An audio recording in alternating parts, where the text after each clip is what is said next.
Escuchamos de fondo Que el viento borró tus manos, canción editada hace ya más de 50 años por Almendra y compuesta por un adolescente, Emilio del Guercio, que no sé cómo habrá hecho con tan corta edad, siendo apenas un adolescente de 17 o 18 años, para componer semejante canción. Y le vamos a preguntar, ¿cómo hiciste, Emilio? Buenas tardes. Hola, ¿cómo te va, Fernando? ¿Cómo estás? Bien, gracias por atendernos. Ahí estamos escuchando de fondo esa canción que es todo un ícono para Almendra y para el rock nacional en general. Sí, está en nuestro primer LP, porque en esa época había LP, ¿no? Claro. Que era long play, larga duración, y era vinilo. Es el disco de Almendra que tiene la cara del payasito ese con la sopapa pegada en la cabeza. Exactamente, una portada que... Es un ícono. Que es un ícono, sí. Es un ícono, exacto. Es una portada que despertó, ahí la estamos viendo, estamos saliendo por televisión y por streaming, y que en su momento el Flaco Spinetta tuvo cierto conflicto con la compañía, que por ahí prefería una portada más tradicional, quizá con ustedes, con los cuatro del grupo en la tapa, ¿no? No, claro, en realidad el conflicto lo tuvimos los cuatro, porque Almendra era un grupo, no, digamos, los grupos después de Luis Alberto fueron otros, pero el grupo Almendra era un grupo de cuatro, en los que colaborábamos y participábamos todos, y cuando la compañía, le llevamos el dibujo, ese dibujo que había hecho Luis, pasaban los días y nosotros esperábamos que se edite el disco, y entonces vamos un día a la compañía y dice, no, se perdió. Y decíamos, ¿cómo se perdió? Sí, se perdió la tapa, y yo creo que la perdieron, porque no podían ellos entender, no podían creer que nosotros quisiéramos hacer una tapa así, porque ahora es un clásico, como dijimos recién, pero cuando salió la primera vez era una cosa muy singular y muy diferente y muy, ¿cómo te puedo decir?, muy disruptiva, ¿no? Claro. Así que hicimos el dibujo de nuevo, Luis lo hizo en casa de nuevo, y se lo llevamos, y obviamente no podían perderlo otra vez. Y el tema Que el viento borró tus manos, yo lo hice, sí, creo que era el año 68, sí, porque cuando grabamos el disco nuestro, Rodolfo García y Edelmiro Molinari eran más grandes que nosotros, tendrían unos 4 años más que nosotros, que Luis y yo, que teníamos 18. Claro, del 50 los dos. Y recuerdo haber estado terminando la letra al borde del lago de Palermo, porque en esa época yo vivía con mi familia en el barrio de Belgrano, en la estación de Belgrano C, que ahora es esa estación que está como elevada, ¿no? Bueno, no sé, para la gente que no es de Buenos Aires, hay una parte de las estaciones que se hicieron y que se elevaron para evitar los pasos a niveles, y nosotros vivíamos justo enfrente a la estación, así que a mí me quedaba, digamos, a unas 10, 12 cuadras ir hasta los lagos caminando, pensando en cómo era la letra que le quería poner, porque en general nosotros lo que hacíamos era componer primero la melodía.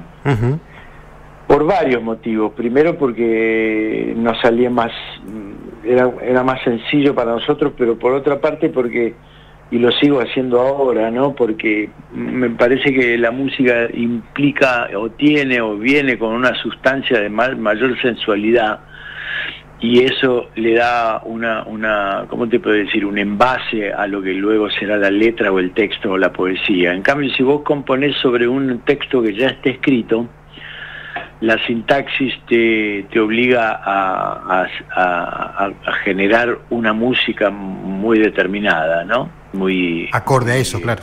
Claro, muy, no sé cómo explicarte, muy ceñida, y para mí, digamos, lo que más me interesa es la sensualidad de la música.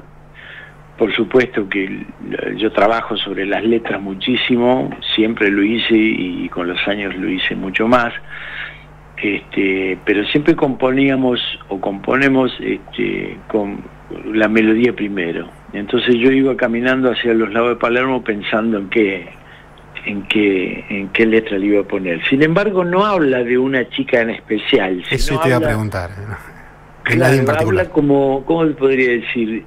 viste esas imágenes que tenemos los jóvenes, o que teníamos los jóvenes cuando éramos más chicos, que son los arquetipos de lo femenino, los arquetipos de lo masculino y otro tipo de arquetipos.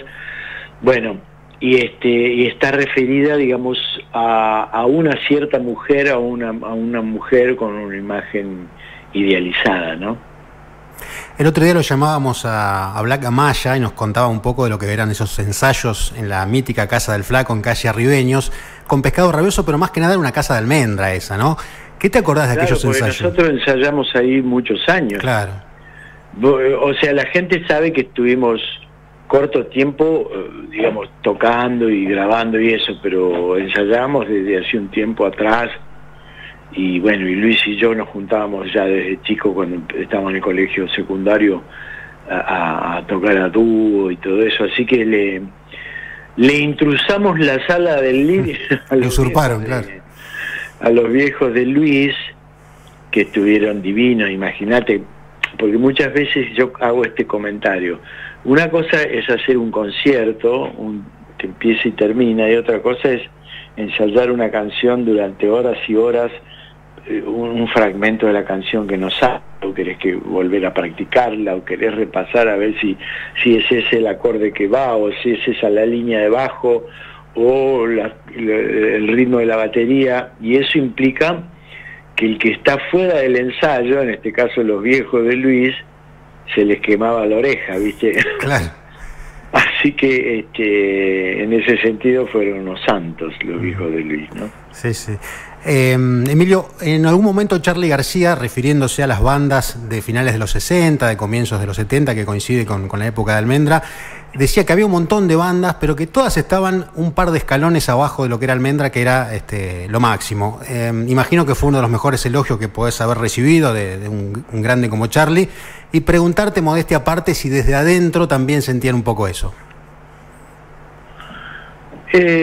Sabes que nosotros, mirá qué buena pregunta me haces, no me la han hecho muy seguido,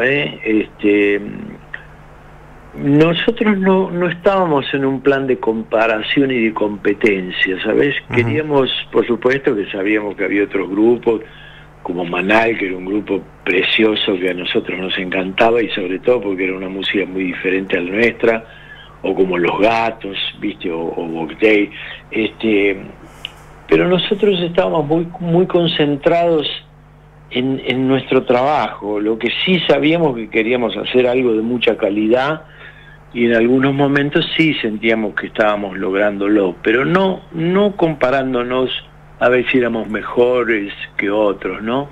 Estábamos muy enchufados en nuestro propio viaje, en nuestro propio mundo, ¿no?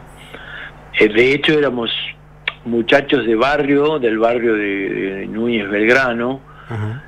Íbamos al centro, sobre todo con Luis, a ver películas de, qué sé yo, de Buñuel o de Berman y eso, que muchos no la entendíamos, pero nos inspiraba.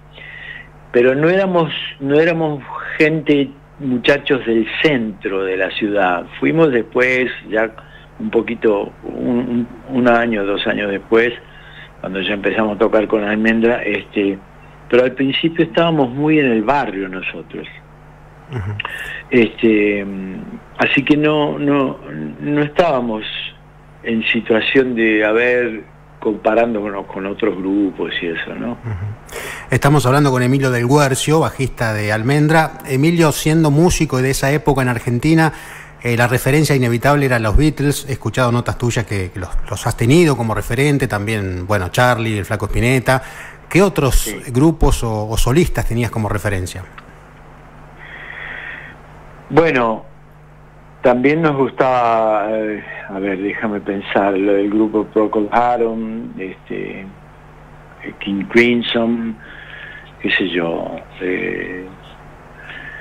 Dave Clyde Five, bueno, varios grupos ingleses que nos gustaban, incluso también de los grupos americanos como los Beach Boys, que hacían un trabajo vocal tremendo, uh-huh. Como los Byrds, que también hacían mucho trabajo vocal, y de lo cual nosotros recibimos como ejemplos y nos entrenamos mucho vocalmente, ¿viste? Pero antes de eso habíamos escuchado los primeros grupos instrumentales que no cantaban, sino que tocaban solamente, que eran, como por ejemplo en Estados Unidos los Ventures, y en Inglaterra estaban los Shadows, que tocaban ese tema que se llamaba Estrella Azul. Bueno, nos nutríamos de todo eso, pero además, todos los componentes de Almendra amábamos la música clásica, el folclore, sobre todo el folclore del nuevo cancionero, que había sido fundado en la región de Mendoza, pero que abarcaba muchas otras provincias, entre ellas Salta, con el Cuchi Leguizamón y Castilla y todo eso. A nosotros nos gustaba mucho eso y nos inspiraba, y por supuesto Piazzolla. Entonces, y el jazz, por supuesto, el jazz para nosotros era algo central. Es más, el otro día estaba hablando con un muchacho que cantó en una fiesta de unos amigos y cantaba temas de Ray Charles, y yo le digo, ¿sabés que yo lo vi a Ray Charles en el Teatro Ópera y se quería morir el tipo? Le digo, no lo digas a nadie porque se me cae el DNI. Claro. Pero bueno, nos gustaba toda esa música. Entonces, la música que hicimos con Almendra fue un poco el resultado de esa mixtura, de ese guiso que los componentes eran los Beatles, todos esos grupos que te mencioné, más toda esa música generada en nuestro país, ¿no? Uh-huh. Emilio, te llevo a diciembre de 2009, el show de las bandas eternas del Flaco en Vélez. Me imagino la emoción interna de ustedes, ¿no? Porque ver a Almendra en vivo después de tantos años haciendo esos temas como Color Humano, por ejemplo, Fermín, sí. Muchacha Ojos de Papel, ni hablar. ¿Qué sentiste vos, si me podés describir en 2 o 3 palabras? Y bueno, fue una emoción muy grande. La verdad, fue una emoción muy grande, porque imagínate que para nosotros siempre fuimos como una familia, ¿sabes? Claro. Fernando, y volver a estar en un escenario, y además ubicados más o menos en los mismos lugares que nos ubicábamos cuando tocábamos de chicos, fue muy lindo. Pero también fue muy lindo todos los ensayos previos, porque en los ensayos previos ensayábamos en una sala muy grande que ahora está ubicada en el Polo Cultural Saldías, donde yo también tengo mi sala de ensayo en la actualidad. Y en esa sala, que tiene, qué sé yo, como te diría, como 300 metros cuadrados, o más, habíamos armado todos los sets de cada grupo. No era que todos los grupos tocaban con el mismo set, sino que estaban armados los sets de 5 grupos. Entonces estaba programado el horario, y Luis estaba desde la mañana hasta la noche, y nos íbamos turnando y ensayábamos en diferentes horarios. Pero en eso nos cruzábamos con viejos compañeros de las primeras épocas, y eso también fue muy lindo, fue muy emocionalmente muy enriquecedor vernos después de tantos años ya grandes, ¿viste? Y haciendo los mismos chistes pavotes que hacíamos cuando éramos chicos. ¿En el primer ensayo salió todo bien o dijeron qué lejos que estamos de llegar a que suene bien esto? No, sonaba bien porque digamos, nosotros con los años adquirimos una responsabilidad muy grande sobre nuestra tarea musical, y no olvides que, por ejemplo, Aquelarre, que fue el grupo posterior a Almendra, fue un grupo que aún más allá de Almendra fue un grupo con mucho rigor de ensayo. Ensayábamos casi todos los días y era un grupo que sonaba tremendo. Entonces, si bien en ese momento no estábamos tocando con Aquelarre, habíamos adquirido una cierta destreza, y por otra parte sabíamos que de ir a los ensayos y saber cuál era el repertorio a tocar, cada uno tenía la responsabilidad de saberse hasta la última nota de todo lo que tenía que tocar. Uh-huh. ¿Viste? Entonces tocábamos como no sé, tocábamos con mucha seguridad. Por supuesto hay cosas que por ahí querés repasar, o esto más rápido o esto más lento, claro, o un pasaje, pero los temas estaban muy aprendidos. Lamentablemente ya no tenemos entre nosotros al Flaco Spinetta, tampoco a Rodolfo García, y alguna vez te escuché decir que, si bien obviamente las dos pérdidas son sumamente dolorosas, como que la de Rodolfo te pegó un poco más en el sentido de que fue más repentina, ¿no?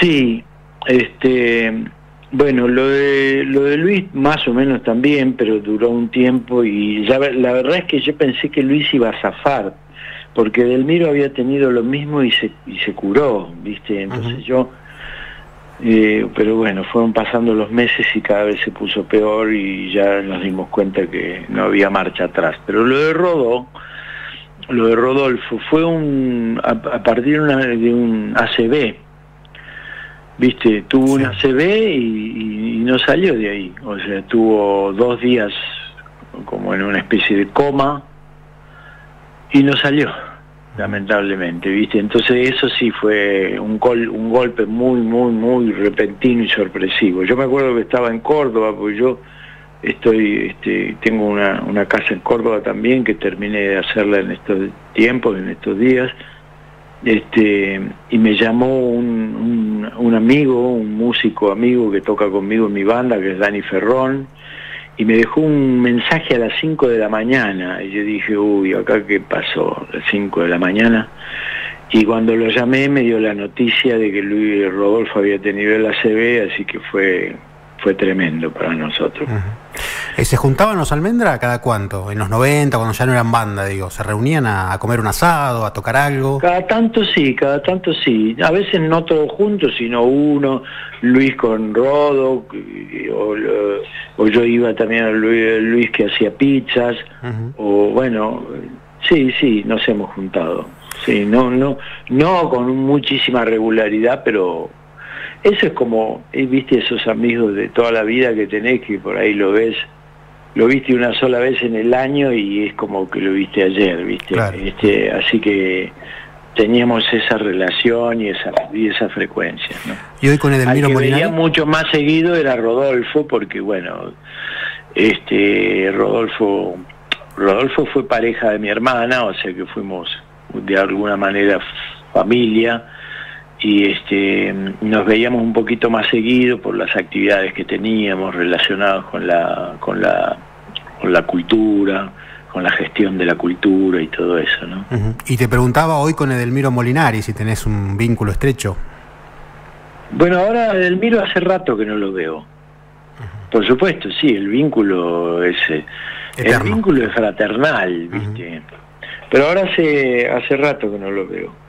Está tocando, ahora salió a tocar, igual que yo con mi banda. Tocó la vez pasada en el Torcuato Tazo, que es un lugar precioso de acá de Buenos Aires. Yo toqué en el Café Berlín, y creo que él va a tocar me parece que en La Plata también. Así que me alegra mucho, porque él estuvo mucho tiempo sin tocar. En el caso mío yo estuve un tiempo, pero lo que pasa es que estaba solamente abocado a grabar el disco nuevo, que es el que acabo de sacar, que bueno, que subí 6 canciones a las plataformas, y en este mes voy a subir todo el resto del disco. Pero bueno, eso fue por una decisión mía. Hablé con los chicos de mi banda que tocan conmigo y le dije, miren, no hagamos actuaciones hasta no terminar el disco, porque estuve tantos años sin grabar que necesito terminarlo y no dispersarme con hacer una gira, ir para acá y para allá. Pero me encantaría, ya que estamos hablando, me encantaría ir a Tandil a tocar. Te iba a preguntar por Tandil. Sos nacido en Mar del Plata, ¿verdad? Yo soy nacido en Mar del Plata, pero tengo parientes en Tandil. Ajá. ¿Del Guercio o otro apellido? No, Bellada, sí. ¿Y estuviste en Tandil con Almendra, con algún grupo? Sí, con Aquelarre, sí. Con Aquelarre. Sí, pero hace rato que no voy, me encantaría. Además es una ciudad divina. Seguro. ¿Qué podemos conocer, Emilio, de tu banda actual en cuanto a la conformación, en cuanto a para qué lado va desde lo musical? Bueno, la banda está formada por un guitarrista que es Gaby Améndola, que es del Chaco, pero vive acá en Buenos Aires, gran guitarrista, súper dúctil, Leandro Pitu Marquesano, que es tecladista, Luis Ocampo, que es de San Luis, y viene cuando tenemos que tocar. Bueno, y Dani Ferrón, que también toca en la banda de David Lebón, y toca en nuestra banda, es un gran musicazo, gran cantante también, así que es una banda de músicos de mucho nivel, ¿no? De mucho nivel. Entonces eso a mí me da mucha seguridad cuando subo al escenario, estar tan bien respaldado. Y como te dije, bueno, grabamos muchos temas, pero en el disco va a haber unas 11 canciones. Grabamos 18, pero las otras van a quedar para otro disco posterior, ¿no? ¿Canciones de qué estilo? ¿Similares entre sí? No, es muy variado. Viste que yo saqué hace muchos años un disco que se llama Pintada. Sí. Bueno, es tan ecléctico como ese. O sea, hay cosas que podés escuchar con una raíz más rockera, una balada urbana, hay un par de temas que remiten a algo de jazz, porque incluso está grabado con un trío de jazz, con bajo de caja y todo eso, y hay algunos temas que remiten a algo un poco más folclórico. Es muy amplio, pero digamos, como yo los construyo a los temas desde la estructura de la canción, que es lo que más domino, los colores, eso de lo que te estoy hablando, con un color más folclórico, incluso hay un par de temas que tienen como un aire muy latino, como si fuera medio salsero y eso. Todas esas cosas que yo pongo son como escenografías sonoras, viste, como citas, viste, que le dan color a esa canción, pero lo que manda es la estructura de la canción, viste. Pero lo que voy a hacer, pensé que yo te había mandado, o la gente de producción que lo tenía, pero yo te voy a mandar las 6 canciones que subí y que están en Spotify. ¿Cómo no? Están como singles. Bueno. Te lo voy a mandar para que las tengas. Pensé que las tenías. No las tenemos. También hablamos de Aquelarre, de Almendra, y queremos mencionar a la Eléctrica Rioplatense, que es la otra banda emblema que tuviste, ¿no? Bueno, esa banda yo la formé cuando volví de España, o volvimos con Aquelarre. Nos hicimos un concierto de despedida en el Luna Park, y luego tocamos en Uruguay y en alguna otra localidad, y después ya disolvimos el grupo, que a esa altura eran 7 años.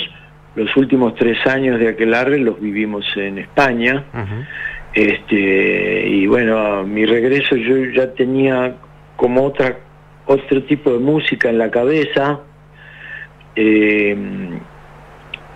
Por supuesto, la música que yo vengo haciendo desde que hice algo con Almendra, pasando por Aquelarre, y ahora tiene toda una conexión entre sí, nada más que quizás lo que varía es el tipo de envase, la forma en que las presento, ¿no es cierto? Almendra era un poco más lírico y Aquelarre era como más eléctrico, a pesar de que por supuesto tenía también baladas como la canción Brumas en la Bruma. Pero bueno, todas tienen una conexión, pero como te digo, los nuevos temas tienen una conexión con lo de Pintada. O sea, lo que yo planteé en Pintada, que lo empecé a probar con la Eléctrica Rioplatense, porque con la Eléctrica Rioplatense yo no grabé. Era un grupo que quería como probar lo que estaba componiendo nuevo para ver cómo sonaba, pero no quería grabar hasta no tener, digamos, ese lenguaje más pulido. Y después de un tiempito vino el proyecto de volver a tocar con Almendra, que fue en el fin del año 79, hicimos gira en 79, 80 y 81. Con los discos en obras, claro. Claro, y después sí grabé el disco Pintada con algunos de la formación de la Eléctrica Rioplatense, pero con el mismo espíritu, aunque algunos temas no los grabé porque, viste, eso es como cuando vos haces un boceto, un dibujo, a veces haces un bollo de papel y lo tirás al tacho porque claro, no te termina de convencer. Yo en ese sentido soy bastante autocrítico de lo que hago, no grabo todo lo que se me ocurre, ni me parece que todo lo que se me ocurre sea genial, ¿viste? Seguro. Entonces Por eso a veces tardo mucho tiempo en publicar cosas y eso, pero lo que publico sé que responde a un criterio y a un gusto y a un, ¿cómo te puedo decir? A un patrón. Cumplimiento. Claro, a que el tema está pulido en el sentido no solo de la ejecución, sino de lo que quiere transmitir. Bueno, es todo un trabajo como de orfebrería y yo disfruto con eso, ¿no? Bueno, Emilio, lo último, ya agradeciéndote por estos minutos, aprovechando tu amistad con el Flaco Spinetta, fuiste uno de los amigos más cercanos, quizá el mejor. Te queremos pedir algo respecto a detalles de su personalidad, más allá de lo que podemos ver nosotros desde afuera, de lo talentoso, de lo creativo, de lo sensible. ¿Qué más tenía Luis como rasgo que lo distinguía? Luis era un pibe muy emocional, muy ansioso también, aunque a veces lo disimulaba bastante. Pero se comía las uñas entonces, ¿viste? De la ansiedad. Pero era un muchacho muy emocional y muy, ¿cómo te podría decir? Muy apasionado con lo que hacía, muy apasionado y muy comprometido, ¿viste? Él no concedía ninguna cosa que no estuviera centrada y en perfecta armonía con lo que él quería hacer. De hecho, no fueron al viaje de egresado por ensayar con vos, ¿no? Bueno, claro, justamente. Nosotros no fuimos al viaje de egresado, que fueron nuestros compañeros de quinto año, porque ya estábamos ensayando con Almendra bastantes meses antes de grabar. Y bueno, estábamos enchufados con eso, estábamos entusiasmados con eso. Y ir a ese viaje nos parecía perder mucho tiempo, ¿no? Bueno, Emilio, ha sido un placer enorme, te agradecemos mucho por este rato que nos compartiste y hasta cualquier momento, un abrazo grande. Bueno, muchísimas gracias, te voy a mandar ese listado de temas. ¿Cómo no? Con gusto, muchas gracias. Y un cariño a toda la gente de Tandil y a mis primos que viven allá, Cristina, Alberto, Juan Carlos. Bueno, te esperamos por acá, gracias. Chao. Ahí pasaba Emilio del Guercio, bajista de Almendra, refiriéndose a toda su historia musical.